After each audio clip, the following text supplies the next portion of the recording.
kesempatan untuk dapatkan gelar juara di M6 World Championship. Dan ingat, Asarji juga ada lagi dalam Golden Root-nya, Lim. Betul sekali, mampukah satu-satunya ya perwakilan tuan rumah yang masih tersisa nih bisa langsung memenuhi ekspektasi semua pendukung mereka di sana. So let's go, Lane of Down. Match up antara Joy dan juga Suyo ini sering banget terjadi yang kita lihat ya. Kalau ngadu Retribution biasanya Joy-nya akan nge-skip. Jadi kayak ketika udah sekarat mungkin dia lepas aja, tapi wow, Jennifer. Ini yang sempat tadi dibahas oleh para panelis kita ya, di mana Special Migration ini akan membuat insecure para pasukan dari tim NIP FaZe. Ditambah lagi ada satu concern aku yang cukup mengkhawatirkan, Lim. Di sini dari Courtesy, dia menggunakan flicker. Jadi case apapun yang terjadi terhadap Yum, semua all in ke Courtesy ini masih worth it. Ya.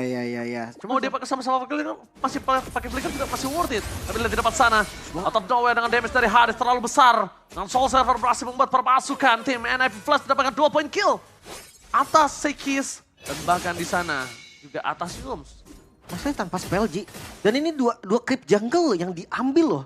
Lihat dari Hades, dia ngambil 2 creep jungle yang dimana keuntungannya akan berlipat ganda. Level 4 diambil jungle dia, level 5. Dan itu bikin Joy-nya mungkin nggak level 5. Iya, tapi nampaknya kalau di arah bottom lane kita menyaksikan di mana sosok dari Innocent juga masih bertahan. Ini dia, agak sedikit keunikan di para pasukan dari tim SRG. Tapi sebelum itu emblemnya silakan, Lim. Oke, kalau ngeliat dari emblem sendiri juga Bargain Hunter pilihan yang terbaik untuk Phoenix. Dia sadar kalau ini bukan laning yang bagus, bukan match up yang bagus juga. Jadi secepat mungkin dia harus punya item. Apalagi Power Spike Nathan juga, 3 item awalnya itu yang sangat-sangat diperlukan. Ngomongin soal Griever, emblem dasarnya ada di emblem tank. Ya walaupun memang dia sejatinya adalah fighter, dia butuh banget badan nih. Dia bergerak sebagai roamer juga untuk game kali ini. Walaupun bukan roamer utama ya, karena ada Hilda juga nih kebetulan. Yang dimana pakai 2 movement speed tambahan, agility, dan Wilderness Blessing. Yes, dan bahkan kita bakal menyaksikan para pasukan dari tim NIP Flash mencoba untuk mendapatkan 1 buah tassel. Retribution yang sangat on point buat para pasukan dari tim Selangor Chance. Mereka harus mundur ke belakang. Yang macam besar, di belakang Courtesy harus hilang. Dengan Kram, mau tidak mau mereka menukar dengan 1 buah point kill.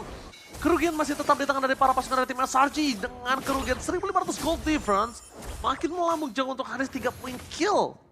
Dan gue kagetnya tadi masih mau dikontes loh. Diambil lagi Hades. Dia sadar nih sekarang dia lagi pegang momentumnya.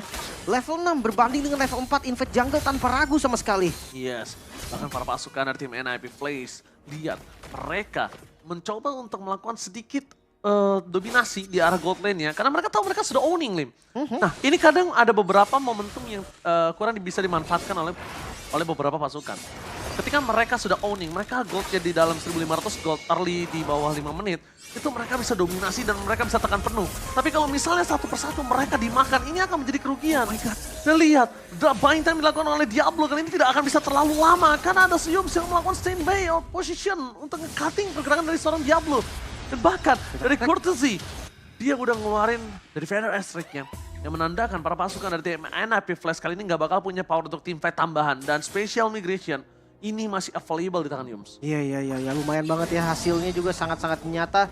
Apalagi ngeliat dari Sekis yang memang dia ketinggalan farming, sekarang bisa mencuri jungle-nya balik. Electrifying Badge, tapi hanya untuk kabur aja sih. Secure jungle-nya dan lari. Oke, secure lari. Tapi kalau ngomongin sosok Patrick kemudian di arah bottom lane, lihat dengan ada Vanis, Purify Game, save the day for this time. Dan para pasukan dari tim Selangor Giants yang malah mereka yang melakukan penekanan terlebih dahulu ketimbang para pasukan dari NIP Flash yang punya keuntungan lebih, Lim. Ini menjadi sebuah pertanyaan loh. Iya, perlahan ya. Ngelihat dari pergerakannya mereka juga sekarang udah lebih agresif di trapping yang dilakukan juga ini harus banget pegang semua map control. Jangan sampai nantinya masuk ke menit 5 ke atas, far lane-nya udah dipegang. Akhirnya Joy akan menang mobilitas dibandingkan Suyo. Oke, dan bakal lihat di arah bottom lane udah tidak ada lagi Purifier, kehilangan kerugian dari cold laner. Harus ditukar dengan ada turtle ataupun point kill sekalipun. Karena kalau tidak ini akan menjadi kerugian para pasukan dari tim NIP FaZe. Dan setidaknya 1 turtle hadiah untuk sosok Phoenix yang tumbang di arah bottom lane. Kalau dibilang dari the whole team, mereka masih untung. Tapi kalau ngomongin dari sesama gold laner dengan platingan plus 1 buah point kill, ini nggak cukup adil. Makanya, walaupun memang gue ngerasa nantinya Bruno ini akan sangat-sangat terancam dengan hadirnya Parsia. Tapi sama hal dengan Parsianya juga akan terancam dengan adanya Joy. Belum lagi dengan Innocent yang harusnya dia akan lebih cepat untuk online duluan, untuk team fight duluan. Ya Haskell berserta Fury Malefic Gun bisa dibilang lebih murah juga dan lebih mudah untuk didapatkan daripada power spike-nya Nathan, yaitu Holy Crystal dan 2 item sisanya. Dapat one last hit. Dapat ya. Dapat lihat di depan sana, dan bahkan para pasukan dari tim NIP Flames. Mereka dari goldnya masih stabil, tidak mau terlebih dahulu mereka memaksa keadaan. Di arah bottom lane juga 2 lawan 1, ini agak cukup merugikan dari tim NIP Flames. Karena mapping dari yang dipegang GPL ini tidak ada. Gelap semua. Kondisi dari bus dipegang sama Yums, ini menandakan rotasi yang dilakukan oleh sosok Sekis ini dia tahu bisa kemana aja. Oke. Diablo juga sadar nih dia udah harus ngelepas landingnya, dikasih juga ke arah jungle-nya. Sama sebetulnya Kram juga. Sekarang mungkin udah berbeda kasusnya Ji, karena keduanya udah punya mata. Dari kedua XP lane yang akan menjadi visionnya juga. Dan wah itu dia 1 lawan 1 kah?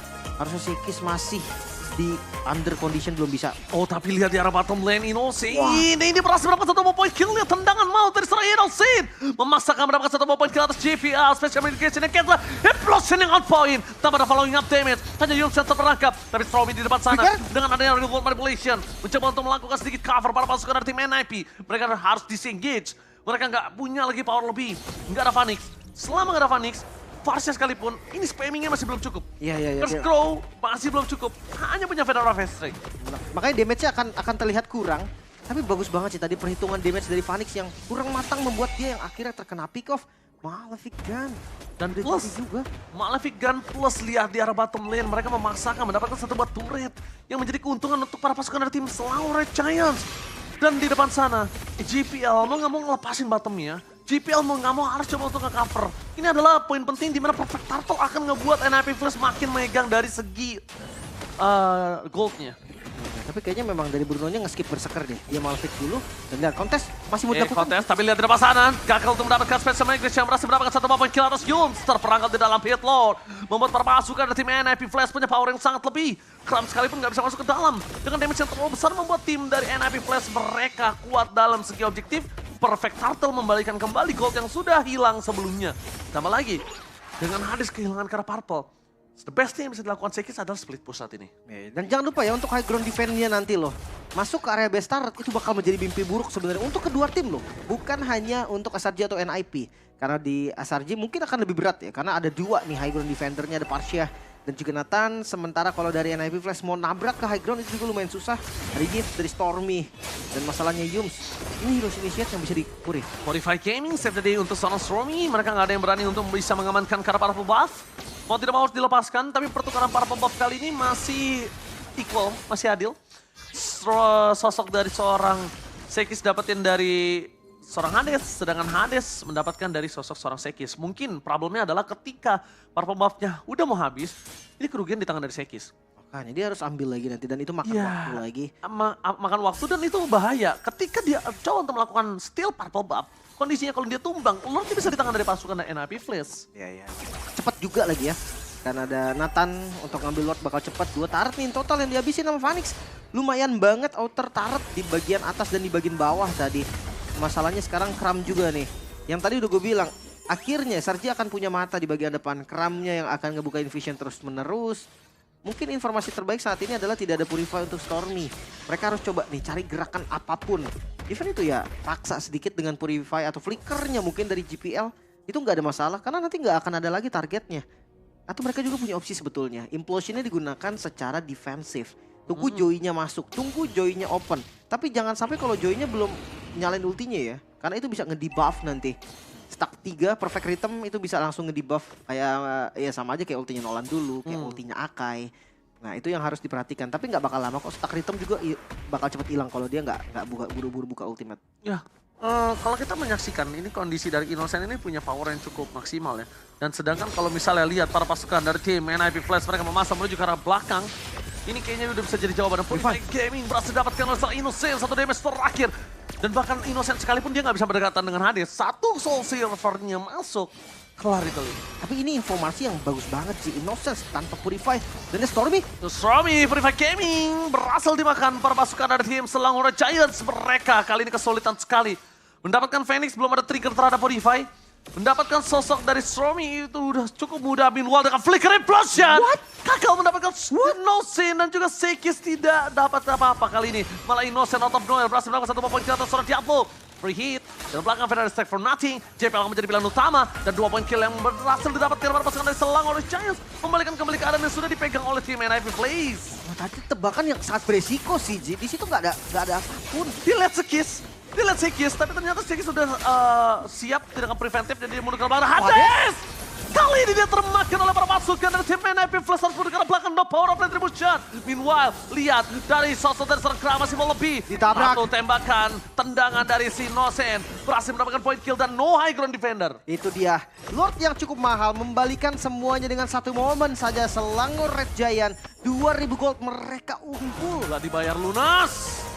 Tepat diambil. buff juga sudah dimakan di grogoti para pasukan dari tim NIP Blaze. Mereka bisa kita bilang satu kesalahan dari GPL.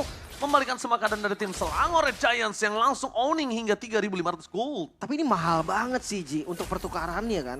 1 poin dari Flicker Implosion tadi yang salah. Ini dibayar dengan poin kill, dengan Lord. Bahkan sekarang inner turret tersisa yang ada di arah mid lane aja. Bisa jadi nanti akan dihancurin juga. Ngomongin soal Lord, sekarang Lordnya juga masih berdiri tegak di bagian bawah. Dan poke damage dari Innocent. Ini sakit banget sih di bagian depan, dia bisa main front to back. Oke, lihat. Mereka melepaskan Lordnya begitu saja. Tapi lihat, karena Lord ini mereka memang gak ngincer best. Mereka ngincer gimana caranya pasif dan juga seluruh minion wave dari 3 lane yang berbeda mereka berhasil dapatkan. Tapi lihat Innocent berhasil melakukan sedikit poking damage. Terlalu sakit, stacking yang full dan maksimal. Dan masih ada satu wave di arah mid lane. Masih aman sebenarnya. Glorious Pathway dibalikin dengan reward manipulation. Mereka sama-sama punya zona untuk pertempurannya mereka sendiri. Tapi gue suka banget dari Courtesy. Semua Federal Strike-nya itu keluar ke arah Innocence. Iya, maksimal. Pokoknya apapun yang terjadi, Innocence harus kena tetesan dari Federal Strike. Ya, minimal kalau misalnya nanti Innocent kena, itu bisa di following up sama Diablo yang menempel. Iya. Atau apapun lagi. Sebenarnya kalau udah kena 2 kali tetes pun udah lumayan sekarang. Tapi Rose Gold, ini juga jawaban yang lumayan oke nih. Karena dari Innocence dia bisa balikin darah dia lagi, recover HP-nya dengan life kill tambahan lagi. Iya, kalau memang seandainya di all in dia masih tetap selamat, ada shield yang melindungi. 3 item untuk Nathan. Ya. Banyak yang bilang game itu dimulai ketika Nathan udah jadi Holy Crystal, Ji. Tapi ada plus minusnya di sini. Plus minusnya adalah di mana mereka minus ketemu Nathan di arah mid to the late game udah pasti itu strong banget. Plusnya adalah satu item dari Wind of Nature Innocent ini udah bisa diganti ke arah Rose Gold Meteor. Supaya nanti tiba-tiba kalau misalnya Diablo menempel bersama dengan adanya Federal Strike dari Courtesy, dia masih punya ada absorb damage tambahan. Iya. Kalau misalnya bukan Nathan, mungkin itu harus Wind of Nature. Sedangkan dari Federal Strike dan juga dari Ring of Punishment, nggak berpengaruh akan hal tersebut. Makanya Rose Gold, Windtalker paling ya. Dan Yes. Stormy kembali lagi menjadi bait. Purify Game Saturday. Lihat dengan Special Migration berhasil mendapatkan 1. Mereka kehilangan Cortez dari Implosion dan hasilnya mendapatkan 2. Hadis dong. Tapi dibalik itu semua Hadisnya malah tumbang. Dan Vanis tidak memiliki Sekis. cara untuk pulang. Sekis bermain di arah belakang. Playground dari seorang Sekis. Dan di arah bottom lane para pasukan dari tim NIP Flash. Mereka tersisa 2 pemain saja. Front laner mereka tersisa. Di mid lane bisa one strike push. Wah, ada wave. Di atas menit ke-12. Ada wave. Henry Pacana dengan wave yang masih lama menuju ke arah 13 banding 11. Mereka fokus ke arah BSK, berlihat apa terjadi, fokus ke arah JPL dan kehilangan Diablo dan juga permasukan dari tim NIP Flash. Looking for weapon. Henry Cepetkah? Pacana, Cepetkah? raksasa Malaysia. Kali ini gagal melakukan endgame karena wave yang tepat datang di saat yang tepat juga. Oh, masih dicoba kah? Karena mereka hanya tersisa 2 member saja. Really mereka memaksakan dan endgame Selangor Red Giants.